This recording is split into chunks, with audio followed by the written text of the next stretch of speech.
9 নং এম বালিয়াতলা ইউনিয়নের শাহিন ভাই, তিনিও কিন্তু দীর্ঘদিন প্রতিনিধিত্ব করে আসছে।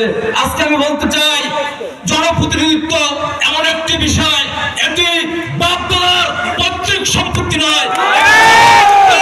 জনগণের মন জয় করে, জনগণকে ভালোবাসে, তারপরে এটিকে অর্জন। কিন্তু আমরা আমাদের পিতার আদর্শ এবং নীতি নৈতিকতার কারণে আমরা কোন গুরু ঠাকুরের কাছে রাতের আধারে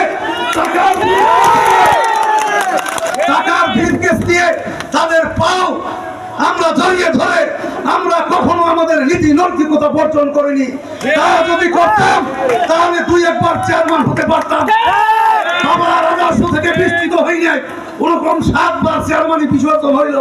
আমাদের আদর্শ এবং নীতি নৈতিকতার কাছে আমরা বিসর্জন হইনি, হব না।